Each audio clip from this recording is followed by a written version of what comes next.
Capítulo 5. ¿Por qué no llevo pendientes y los bastones no dicen gracias? Página 81. A la edad de 7 años ya estaba acostumbrada a ser la primera de la clase. Era la que ayudaba a las otras alumnas cuando tenían dificultades. Malala es un genio, decían mis compañeras de clase. También era conocida porque participaba en todo, badminton, teatro, cricket, arte, incluso cantar, aunque no lo hacía muy bien. Así que cuando llegó a la clase una nueva niña llamada Malka Noor, no me impresionó especialmente. Su nombre significaba Reina de la Luz y decía que quería ser la primera mujer jefe del ejército de Pakistán. Su madre era maestra en otra escuela, algo insólito porque ninguna de nuestras madres trabajaba. Al principio no hablaba mucho en clase. Mi principal competidora siempre había sido mi mejor amiga, Moniba, que tenía una letra y una presentación preciosa, y eso a los profesores les encanta.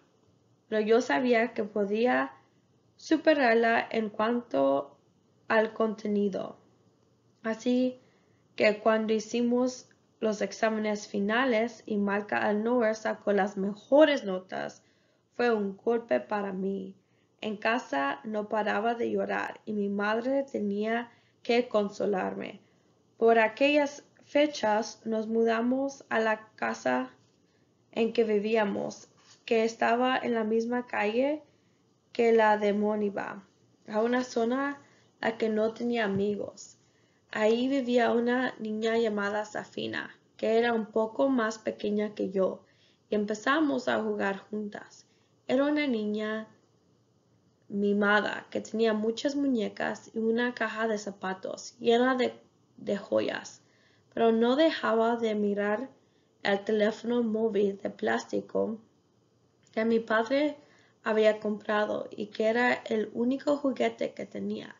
Mi padre siempre estaba hablando por el móvil, así que a mí me encantaba imitarle y hacer que me llamaba conmigo. Me llamaba con el mío. Un día desapareció. A los pocos días vi a Sofina jugando con el teléfono que era exactamente igual que el mío. ¿Dónde lo has conseguido? Pregunté. Lo he comprado en el mercado, repuso. Ahora me doy cuenta de que quizá estuviera diciendo la verdad, pero entonces pensé, voy a hacerle a ella lo mismo que me ha hecho a mí. Yo solía ir a casa a estudiar, así que cuando estuviera ahí, cogería sus cosas, joyas de juguete, como pendientes y collares, sería fácil. Al principio robar me causaba excitación, pero eso no duró. No tardó en convertirse en algo compulsivo. No sabía cómo detenerme. Un día llegué a casa de la escuela y como siempre entré corriendo en la cocina para comer algo. Hola, Bobby, dije. Me estoy muriendo de hambre. Mi madre estaba sentada en el suelo moliendo especias, curcama y comino que llenaba el aire con su aroma. Siguió moliendo sin mirarme siquiera. ¿Qué había hecho? Me puse muy triste y me fui a mi habitación. Cuando abrí el armario y vi que todas las cosas que había robado ya no estaban, me habían descubierto. Mi prima Reina entró en la habitación. Sabían que estabas robando, me dijo. Esperaban que lo reconocieras, pero tú seguías y seguías. Sentí que se me enocogía el estómago. Con la cabeza gacha volví a donde estaba mi madre. Lo que has hecho está mal, Malala, dijo. ¿Es que quieras avergonzarnos porque no podemos permitirnos comprar esas cosas? No es cierto, mentí. Yo nos las robé, pero ella sabía que lo había hecho. La que empezó fue Safina, protesté. Me robó el teléfono rosa que me compró Abba. Mi madre permaneció inconmovible. Safina es más pequeña que tú, y deberías haberle enseñado lo correcto, dijo. Deberías haber dado ejemplo. Me puse a llorar y pedí perdón otra y otra vez. No se lo digas a Abba, supliqué. No pudiera soportar decepcionarle. Es horrible sentirse indigno a los ojos de tus padres. No era la primera vez. Cuando era más pequeña, una vez que fui al mercado con mi madre, vi un montón de almendras en una carreta. Parecían tan sambrosas que no pude resistir la tentación de coger un puñado. Mi madre me regañó y se disculpó al dueño de la carretera. Él estaba furioso y no había manera de apaciguarle. En aquellos días aún teníamos muy poco dinero y mi madre miró el monedero para ver cuánto llevaba. ¿Me las vende por 10 rupias? Preguntó. No, respondió él. Las almendras son muy caras. Mi madre estaba muy disgustada y le dijo a mi padre. Inmediatamente él fue a comprarlas y las puso en un plato de cristal.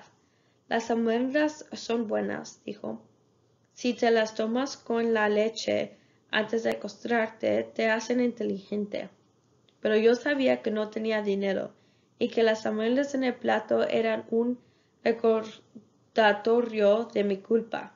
Me prometí que nunca volviera a hacer algo así, pero lo había hecho. Mi madre me llevó a pedir perdón a Safina y sus padres.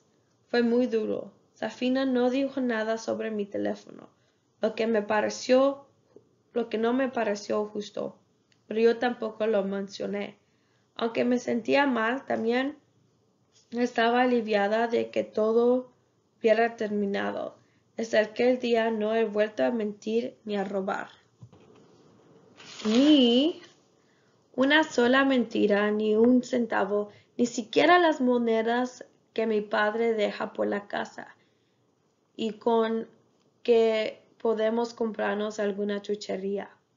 También dejé de llevar joyas porque me pregunté, ¿qué son estas baratijas para tentarme? ¿Por qué voy a enversarme por unos adornos de metal? Pero todavía hoy siento vergüenza y pido perdón a Dios en mis oraciones. Mi madre y mi padre se lo cuentan todo, así que él no tardó en descubrir por qué estaba tan triste. Yo veía en sus ojos que le había fallado. Quería que estuviera orgulloso de mí, como cuando concedieron los premios de primer curso en el colegio, o cuando la maestra del jardín de infancia, la señorita Urfa, le dijo que ya había escrito en la pizarra. Hablad solo en Urdu al comenzar la clase de Urdu para que aprendiéramos esa lengua más rápido. Mi padre me consolaba hablándome de los errores que nuestros héroes habían cometido de pequeños. Me contó que Muhammad Gandhi había dicho, la libertad no vale la pena si no incluye la libertad de equivocarse. En la escuela habíamos leído historias sobre nuestro fundador, Muhammad Ali Jinnah.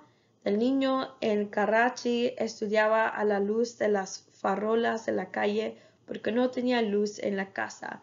Dijo a los otros muchachos que dejaran de jugar a las canicas por el suelo y que jugaran al cricket para no mancharse las manos y la ropa. En la escuela mi padre tenía enmarcada una copia traducida al Pushtun de una carta de Abraham Lincoln dirigió al maestro de su hijo. Es una carta muy hermosa, llena de buenos consejos. Enséñale si puede la maravilla de los libros, pero dele también tiempo para pensar sobre el entorno misterio de los pájaros en el cielo, las abejas al sol y las flores en una ladera verde, dice. Enséñale que es mucho más honorable fracasar que engañar. Creo que todo el mundo comete un error al menos una vez en la vida. Lo importante es lo que aprende de él. Por esa razón, tengo problemas con nuestro código Pushtonwali. Se supone que tenemos que vengarnos de las ofensas que recibimos. Pero, ¿a dónde lleva eso? Si una familia, un hombre es herido o muere a manos de otro hombre, ¿es necesario vengarse en aras del Nang? Eso puede significar matar a algún miembro de la familia del atacante. Entonces esa familia a su vez ha de vengarse y así sucesivamente no acaba nunca. Tenemos un proverbio, un pashtun se vengó después de 20 años y otro dijo que fue demasiado pronto. Somos un pueblo de muchos proverbios. Uno es, la piedra del pashtun no coge verdín en el agua, lo que significa que ni olvidamos ni perdonamos. Por eso rara vez decimos gracias.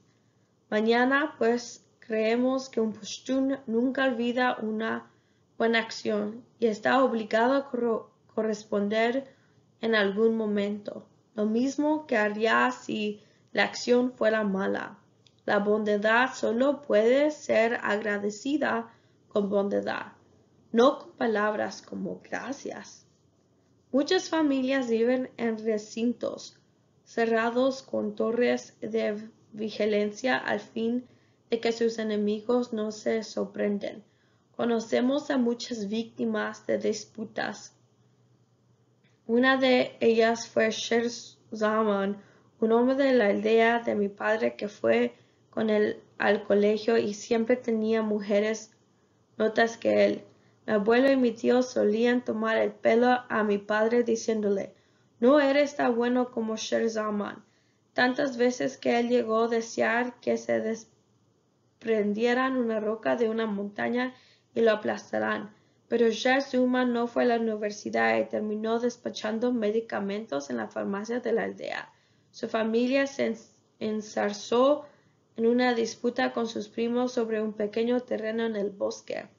Un día, cuando él y sus 2 hermanos iban de camino al campo, cayeron en una emboscada de su tío y varios de sus hombres. Los 3 hermanos fueron asesinados. Como miembro respetado de la comunidad, a mi padre se le pedía con frecuencia que mediara en disputas. Él no creía en el badal, la venganza, y intentaba hacer ver la gente que ninguno de los 2 bandos ganaba nada continuando la violencia y que lo mejor era olvidarlo todo. Había 2 familias en nuestra aldea a las que no logró convencer. Llevaban tanto tiempo enzarzadas en una disputa que nadie se acordaba ya de cómo había empezado, probablemente por alguna pequeña ofensa, porque somos un pueblo impetuosos. Pero un hermano de un lado atacó a un tío de otro, después al contrario, consumió sus vidas. Nuestro pueblo dice que en un buen sistema que nuestra tasa de delincuencia es muy inferior a la de las zonas de no pushtones. Pero yo creo que si alguien mata a tu hermano, no debes de matar a su hermano, debes enseñarle. Esto es lo que enseñaba Khan Abdul Ghaffar Khan, el hombre que llamamos el Gandhi de la frontera, que introdujo la filosofía de no violencia en nuestra cultura. Ocurre lo mismo con robar. Algunas personas como yo son descubiertas y no vuelven a hacerlo nunca. Otras dicen, no es para tanto, era una nimiedad. Pero la segunda vez roban algo mayor y la tercera mayor aún. En mi país los políticos no le dan importancia a robar. Ellos son ricos y el país es pobre y sin embargo no dejan saquearlo. La mayoría de ellos no pagan impuestos, pero comparativamente eso es de lo menos. Toman préstamos de bancos estatales y no los devuelven a cambio de contratos gubernamentales reciben comisiones de amigos o de las compañías a las que se les adjudican. Muchos de ellos poseen carros pisos en Londres. No sé cómo pueden vivir con sus conciencias cuando ven que nuestra gente pasa hambre vive a oscuras por los constantes cortes de luz, o que los niños pueden ir a la escuela porque sus padres necesitan que trabajen.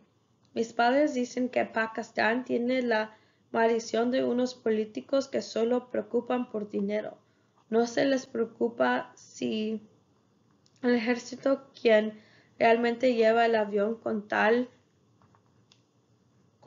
de no ir a la cabina con la mayoría de los pasajeros, sino acomodarse en business, echar las cortinillas y disfrutar de la buena comida y del servicio mientras los demás sufrimos dificultades económicas.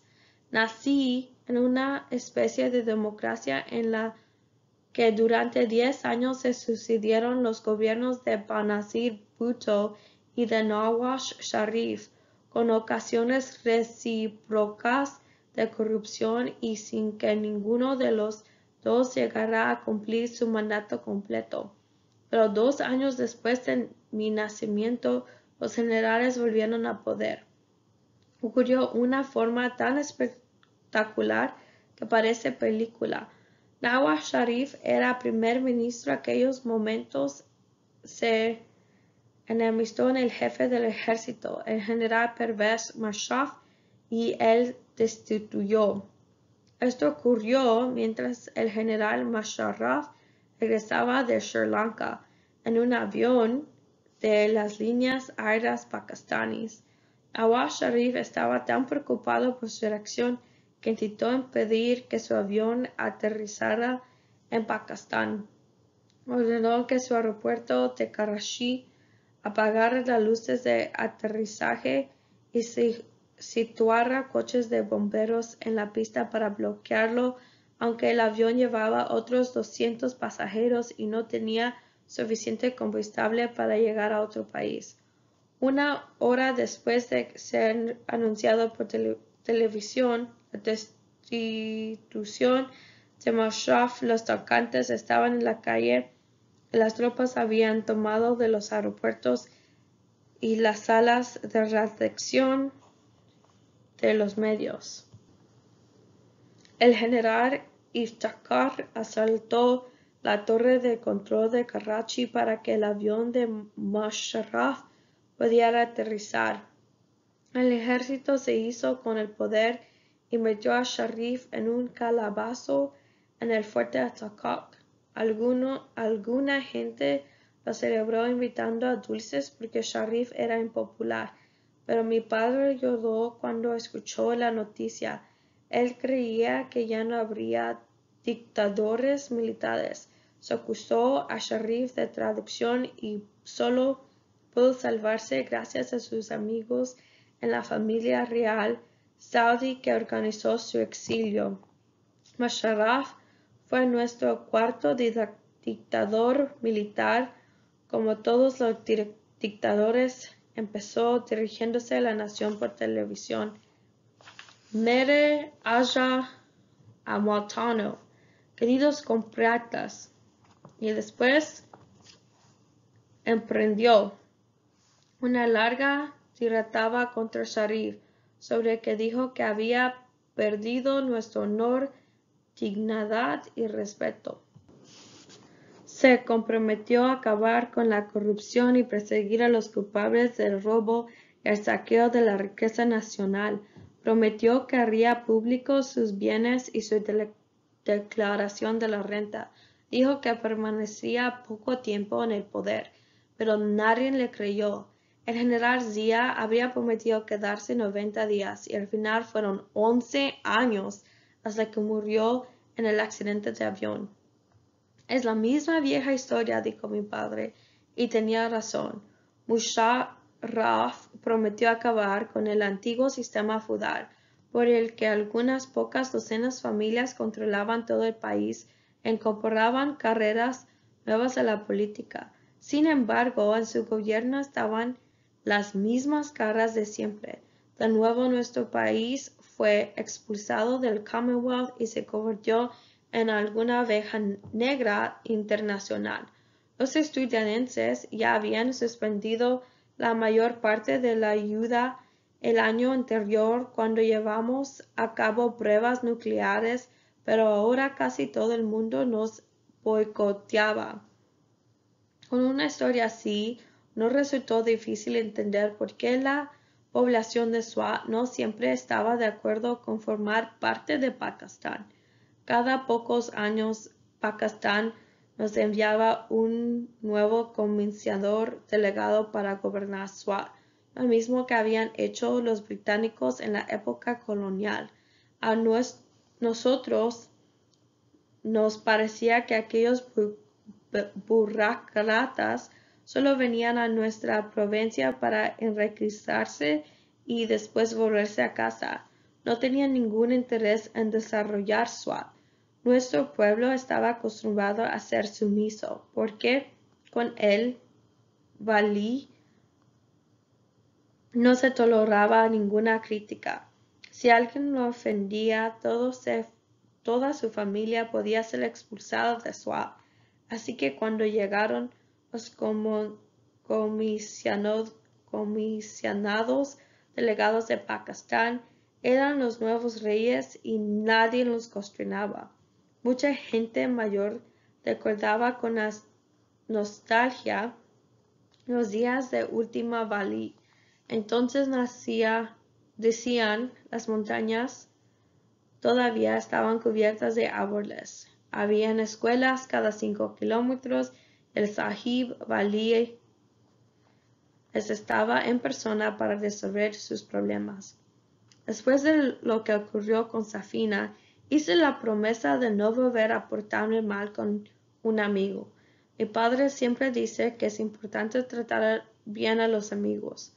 Cuando era estudiante y no tenía dinero para comida ni libros, muchos de sus amigos le ayudaron a salir adelante y nunca lo he olvidado. Tengo 3 buenas amigas: Safina, de la zona en que vivo, Zumbal, de la aldea, y Moniba, de la escuela.